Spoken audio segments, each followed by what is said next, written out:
the Tower of London, a place where whispers of the past still echo. It stands on the banks of the River Thames, a silent witness to centuries of British history.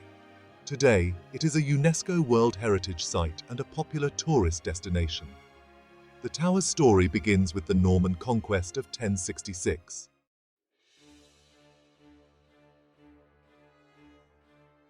The year is 1066.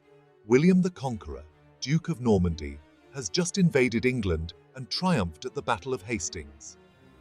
To secure his power, he builds a fortress that becomes the Tower of London. The first structure, the White Tower, symbolizes Norman power. Over centuries, the tower evolves, expanding with new buildings and defenses.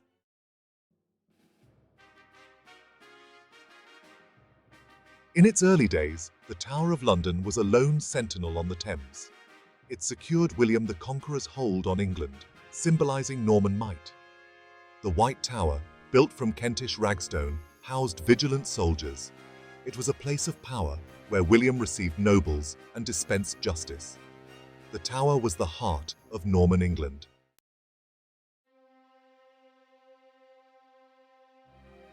As the Norman grip on England tightened, the tower evolved into a royal residence.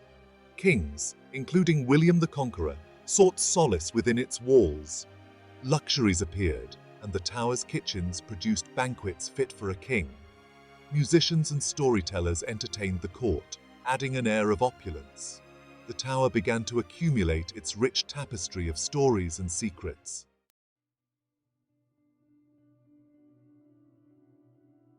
Every stone within the Tower of London whispers tales of the past.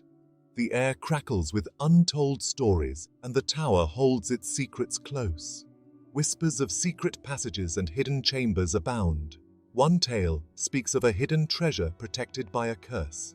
The tower is a repository of secrets where history and legend intertwine.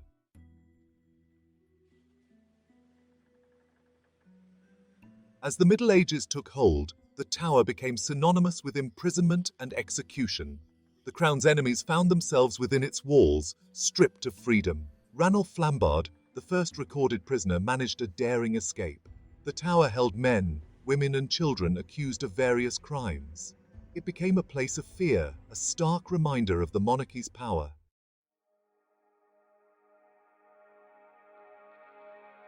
The tower's dungeons held many souls, some forgotten, others infamous. Gruffydd ap Llywelyn IV, a Welsh prince, met a tragic end attempting to escape. King David II of Scotland endured harsh treatment for 11 years. King Henry VI, plagued by madness, was likely murdered within the tower. Each prisoner had a story, adding to the tower's chilling past.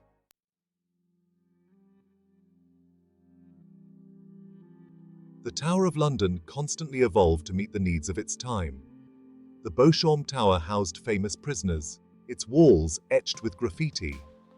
Traitor's Gate provided a discreet entrance for prisoners arriving by barge.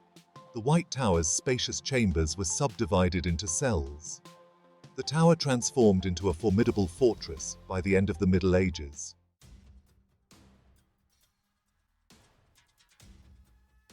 The Tudor dynasty brought power, intrigue and bloodshed to the tower.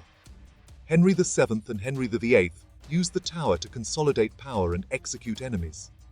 Anne Boleyn and Catherine Howard met their tragic ends within its walls.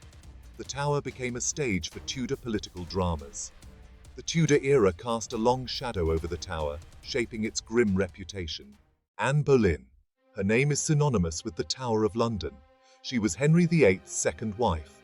Her story is one of the most tragic in the tower's history. Anne was a woman of intelligence and ambition. Her rise to power was meteoric, but her fall was swift. Anne caught Henry's eye, and he was determined to marry her.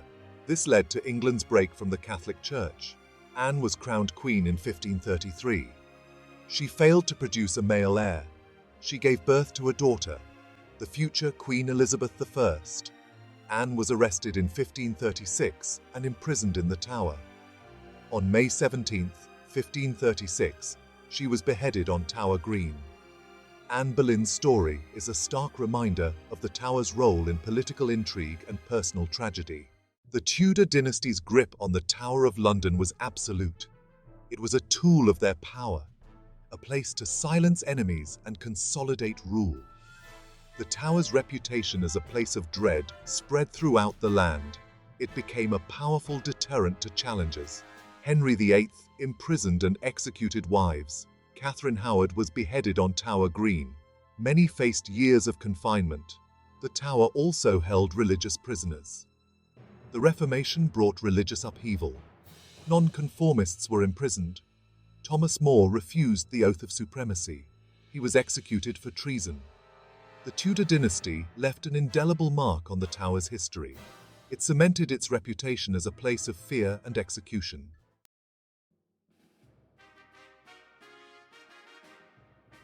The Tudor era faded. A new dynasty, the Stuarts, ascended to the throne of England. The Tower of London, a constant presence through the turmoil of the previous century, witnessed a shift in its role.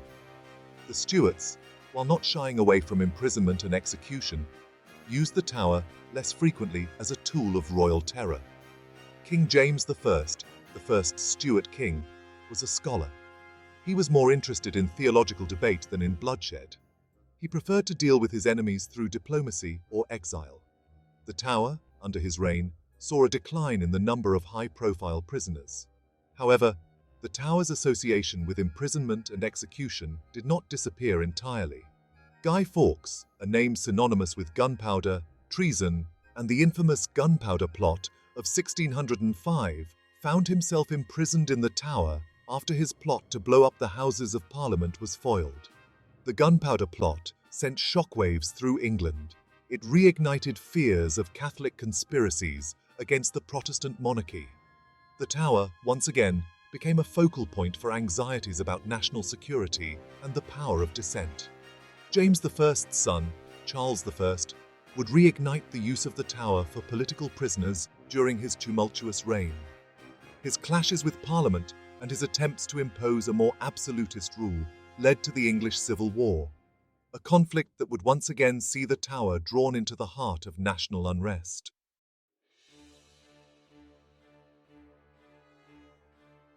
The reign of Charles I marked a return to the Tower of London's use as a place of political confinement. Charles, facing opposition from Parliament and embroiled in religious conflicts, resorted to imprisoning his opponents within the tower's walls, hoping to silence dissent and consolidate his power. Among those imprisoned during this period were members of Charles I's own court, men who had once enjoyed the king's favour, but had fallen foul of his increasingly autocratic rule. Sir Thomas Wentworth, Earl of Strafford, a key advisor to the king, was accused of treason by Parliament and imprisoned in the Tower in 1640. Despite Charles I's attempts to save him, Strafford was executed the following year, a victim of the escalating tensions between the Crown and Parliament. Religious dissenters also found themselves targeted during this period. William Laud, Archbishop of Canterbury, a staunch supporter of Charles I's high Anglican policies, was imprisoned in the Tower in 1640 after being impeached by Parliament for treason. Laud, like Strafford, met his end on the executioner's block, further fueling the fires of discontent that would soon engulf the nation in civil war. The Tower, during Charles I's reign, became a microcosm of the political and religious turmoil that gripped England. Its cells, once again, housed those who dared to challenge the authority of the Crown, their stories a testament to the enduring power struggles that played out within the Tower's walls.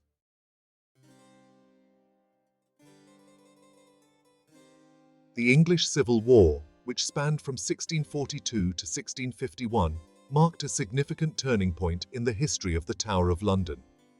Although not besieged during the conflict, the Tower found itself caught between the opposing forces of the Royalists, loyal to Charles I, and the Parliamentarians, led by Oliver Cromwell.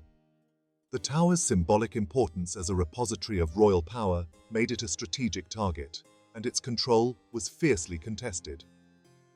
Following the Parliamentarian victory and the execution of Charles I in 1649, the Tower of London entered a new phase.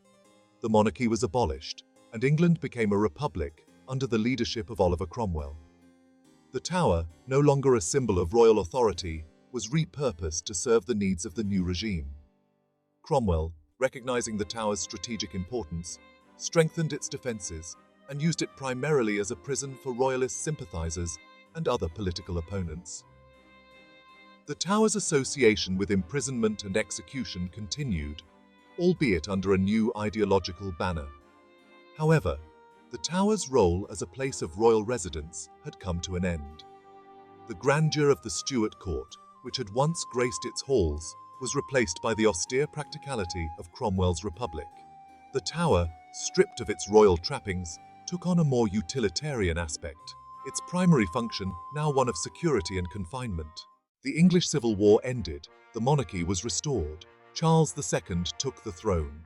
The Tower of London entered a new era. Its role as a primary royal residence was over.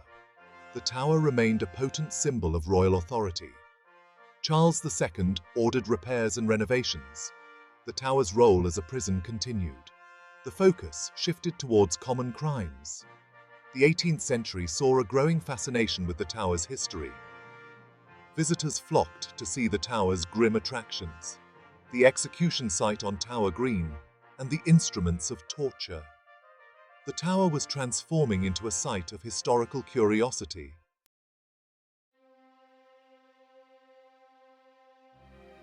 The Tower of London underwent a significant transformation over the centuries. Its role as a fortress and prison faded into history.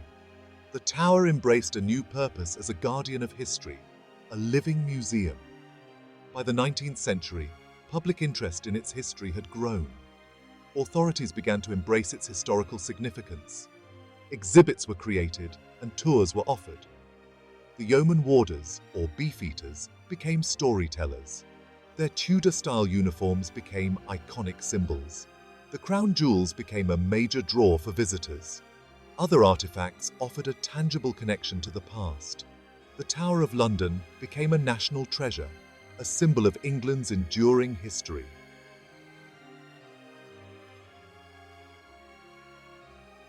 The Tower of London. It has been a fortress, a palace, a prison, a place of joy and sorrow. It has seen it all. Nearly 1,000 years of history are etched into its walls. Today, it stands as a symbol of London itself. The tower draws millions of visitors each year. They come from all over the world. They come to learn about its past. They come to marvel at the crown jewels. They come to hear the stories. The stories of kings and queens, prisoners and executioners. The stories that make the tower come alive. The tower is more than just a tourist attraction, though. It is a living, breathing part of London. The ravens still circle the tower. Legend says, if they ever leave, the kingdom will fall. The Yeoman Warders, with their distinctive red and black uniforms, still guard the tower. They are the keepers of its stories. The Tower of London is a reminder of the power of the past. It is a place where history comes alive. It is a place that continues to fascinate and inspire us. It stands as a testament to the enduring spirit of this great city.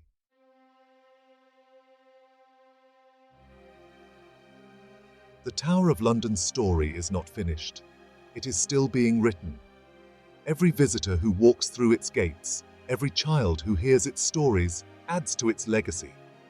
The tower has witnessed so much change over the centuries, yet it still stands strong. The tower reminds us that history is not just dates and facts. It is about people. It is about their lives, their loves, their losses. It is about the choices they made and the events that shaped their world. The tower's history is full of tales of ambition, betrayal, courage, and resilience. The Tower of London's legacy is etched in stone. It is a legacy that continues to inspire, educate, and intrigue. It is a reminder that the past is never truly gone. It lives on in the stories we tell and the places we preserve. So, the next time you see a picture of the Tower of London or hear its name spoken, remember its stories.